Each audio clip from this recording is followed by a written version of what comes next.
Dr. Savar's not here today. I can't wait till tomorrow. You tell me what the problem is. Maybe I can help you. No, listen to my problems. Lungs are bleeding. My skin's crawling. And a fucking jackhammer in my head. That's the least of my fucking problems, lady. Mr. Woodruff? No. I don't want a nurse. I want a doctor. I want a goddamn doctor now. How can I help you? Fucking death, lady. No, I'm a fucking doctor. Story about Ron Woodroof, this crazy guy, this underdog. I like stories of underdog. I like your style, Doc. This is a story of a man who is a real rodeo guy, a real cowboy, the most kind of live by the seat of his pants bad boy in the state of Texas.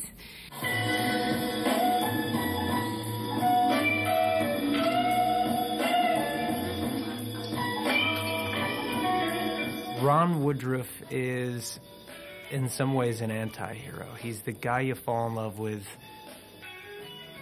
that you don't really think you're going to at first. He lives hard and lives fast with women and drugs and plenty of alcohol. And he contracts the HIV virus. And he doesn't want to believe it at first. And then he does, and kind of all the energy he put into being a bad boy, he starts putting into understanding his disease. We start not long before he finds out he has it, or is told he has it, and doesn't believe he has HIV. And then Jean-Marc and I were just, he had some wonderful ideas. Again, he really tapped into the anarchy of the guy. The violin strings are not out in this story, especially in the first two acts. This guy was wild. This guy who's been told that he's got AIDS and he's got HIV and he has 30 days to live, and then we follow him into his journey to his fight to survive. The next industry study, they just released it for testing. Oh, and I want to buy some. Now. That isn't how it works. For about a year, a group of patients gets either the drug or a placebo. It's totally left up to chance. Not even doctors are allowed to know. So you can die in people's sugar pills? It's the only way to know if a drug works. My character is Eve Sachs, and she's a doctor at the hospital, and she starts the movie believing in a very black and white way in everything that she's learned in med school, and kind of questioning a little bit of what's happening in the hospital that she's working in, but she's pretty much part of the establishment. Here. How about this stuff overseas? Germany, they got this dextran sulfate. All right, and they got this DDC in France, supposed to keep the healthy cells you got from getting the HIV. And they got AL721 over in Israel. How can I get some of this? None of those drugs have been approved by the FDA. Screw the FDA. I'm going to be DOA. There is a support group that meets daily in Andrade Auditorium. I suggest you try it out. Maybe go talk about your feelings, your concerns. I'm dying. You telling me to go get a hug from a bunch of faggots? She's inspired by and challenged by Ron Woodroof, and in the end, stops working or reacting so much from her head and starts reacting from her heart. Here was a guy who was looking for purpose, I think. And then, and what happened, I think, in getting HIV, that's what gave him the direct purpose. That gave him something for the first time to finish. To not get to the end of something and abandon it, whether it be an invention or in a relationship or something. Mr. Woodruff, would you kindly tell us what you're doing? Giving people information. trial I'm in. I want people to know what's going on. What is going on? I mean, goddamn, people are dying. And y'all are all up there afraid that we're going to find an alternative without you. Guy becomes a scientist of HIV, leaves the borders and goes out amongst the world to go out and research and bring back anything he can. And he's not only bringing it back to just survive, he's going to make him some money. So he's got a bit of Scarface to him, too. A businessman who, unknowingly, becomes an activist as well, without ever sort of consciously raising that flag and saying, I'm the leader. He kind of... You follow his life, and he becomes that without even really knowing it. I think he's representative of a lot of people. I think that he is representative of the people who may have heard about this crazy and horrendous disease and not known enough, that didn't have their perspective in line, but through a series of events changes and becomes a better man and becomes really a hero, someone that you fall in love with. People can live with this disease longer than they're saying. Right? 96% of the people in the USA who have AIDS today are going to die within 6 months. I know the statistics. Well, then use them. Right? You don't give AZT to somebody with a broken immune system. It's toxic. If you're abusing it like you did and you're just taking it without any medical surveillance, of course it is. Yeah, I did abuse it. Right, but I'm off it now, and look at me. I'm here, feeling great. And I'm not the only one. Obviously, they couldn't have a sexual relationship, although I'm sure Ron, underneath his skin, if he wouldn't have been HIV positive, would have loved to. So there's a sort of an almost sobering innocence in their relationship of just, as he says, man, nice restaurant, good meal, beautiful woman, I feel like a human being again. There's an innocence and a sadness to the situation that's portrayed there. Why are we here? Just for this wine, dine, have a good time, enjoy ourselves. Right. It's as simple as that, I promise you, Doc. Come on, try it with me. Breathe. Relax. Smell the steak. If you need more inspiration, just look at the handsome man sitting across the table from you, paying for your dinner. It's a very difficult role. She had to be the character that walks the tightrope and can't really commit one way or the other. That's hard to do.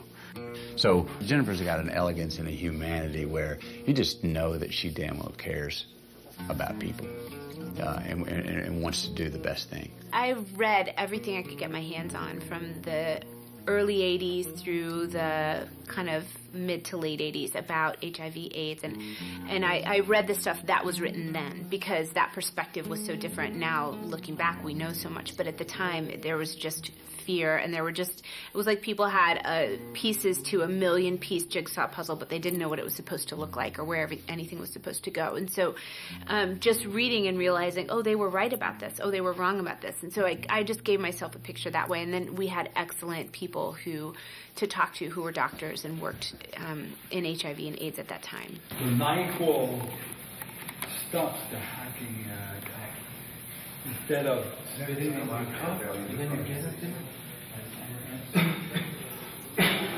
We became such a team, such partners, and he took me out of my comfort zone. The son of a gun. I mean, he's so much into movement, and Texas is movement, and he's moving and spitting and smoking and doing stuff, and his character was bigger than life, and he wanted to get out of his comfort zone, so we were challenging each other. I'm real. Congratulations. Fuck off and go back to your bed. Relax, I don't bite. I guess you're handsome in a Texas hick white trash dumb kind of way. Get the fuck out of here. Whatever you are before I kick you in the fucking face. God damn. I fell in love the first time that I read the script. It was a character that I had to play.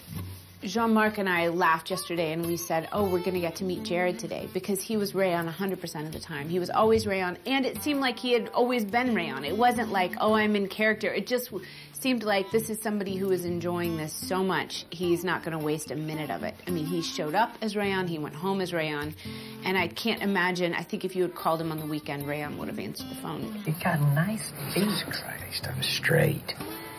Right? One of a kind, unique, original, someone who was full of life and dreams, someone who was passionate and empathetic and had a great heart. All right, Miss Man, what you got? Full house. Jack's over threes. Well, I figured you for Queens, motherfucker. Sorry, darling. Now, bitch. Oh. You all right? Wait, relax. Where's it at? Where's it at? I got you. I got you. Don't worry. Just relax. Relax. Breathe.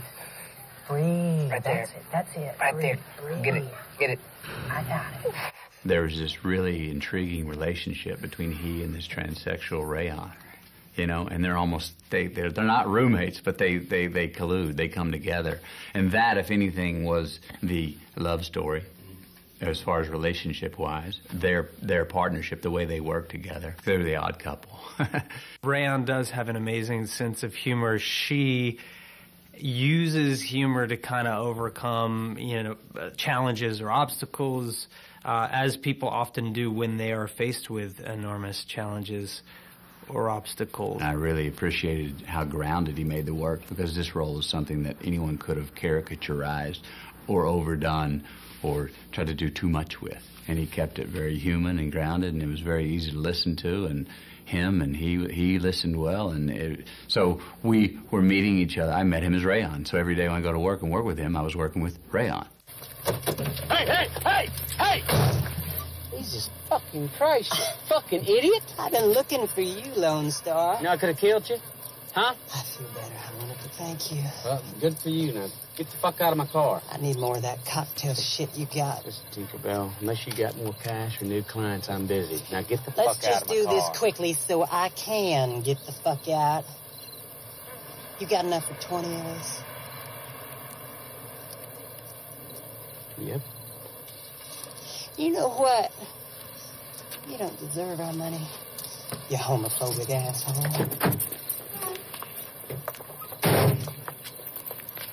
Toodaloo. I lost a ton of weight, and that was really important. I think it helped provide a fragility to the character. I think that it helped transform me. But it's not really about that. It's really about how it affects you inside, how it informs the character, and as far as your physicality goes. And it changes everything about you. Like before, it changes your energy, it changes how you walk, how you talk, how you breathe. So it was a really necessary thing. Got your 20 in the trunk. Find me 20 more. Cut you in. 5%. 25. Take it or leave it.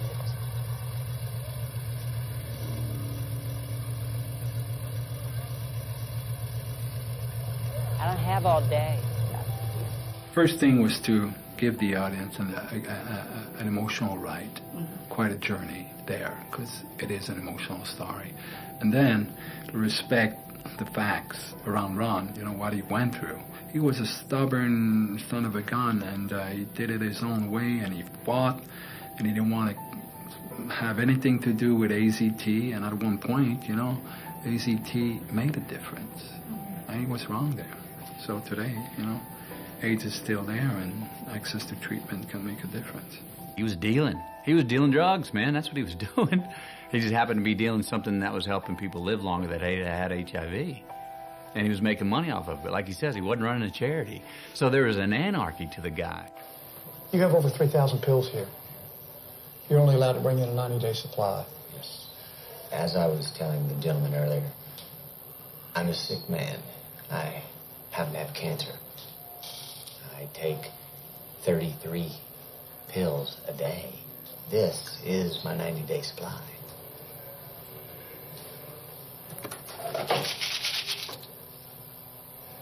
Vitamins. You do realize that importing illegal drugs for sale is a very serious offense. Well, of course it is.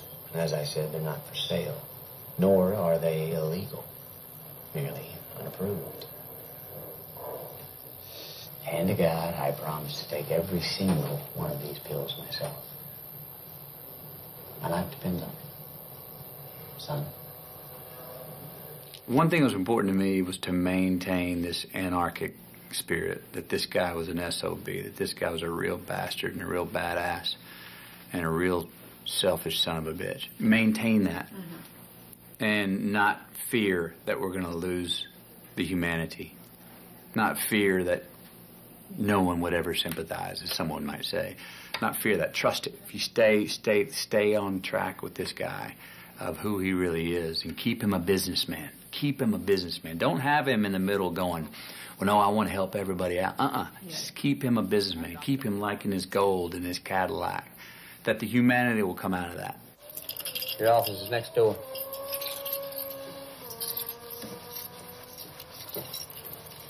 Have fun, boys.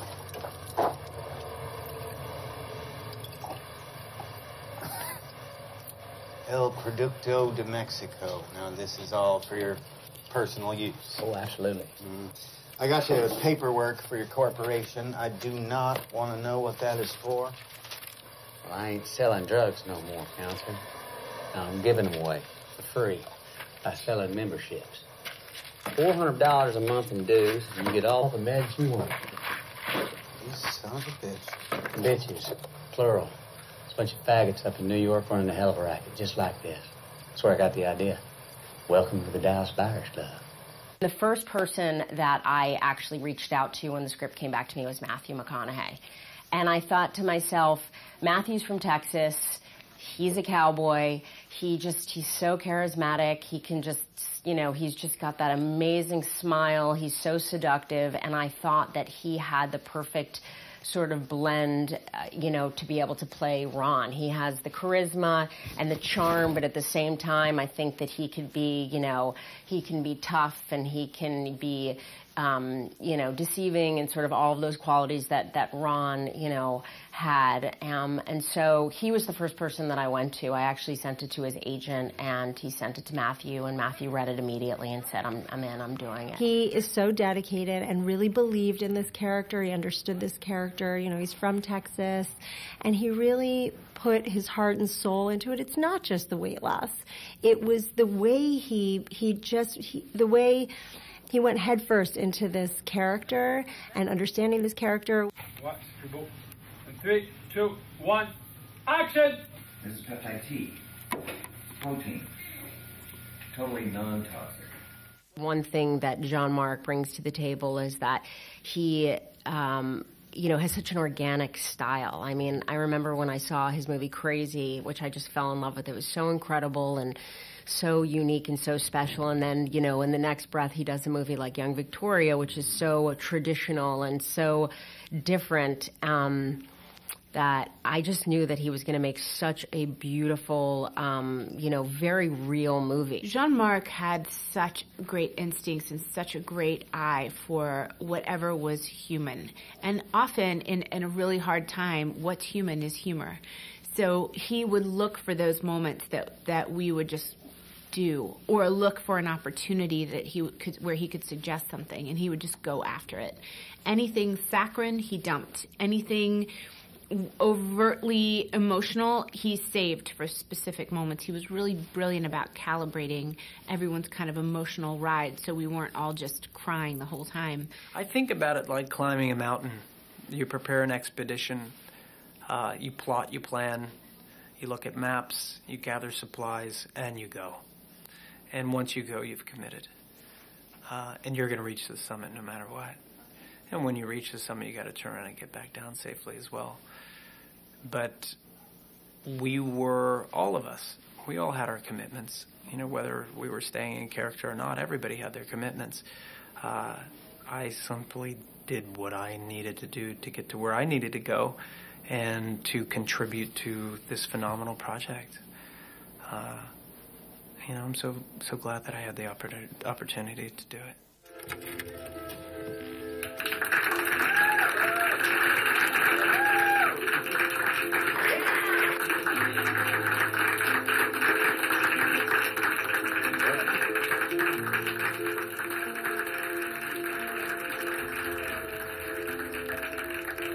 That one of the things that will surprise audiences will be the combination of humor, heart, emotion, poignancy. I think that might surprise people. I think they'll have a great ride, and I hope that they'll, you know, they'll feel what we all felt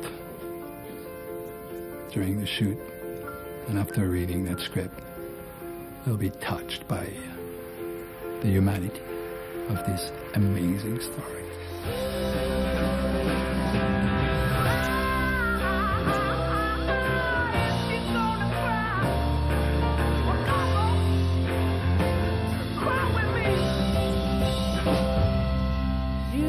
I got one life. Wanted to mean something. Just let me be your ticket home.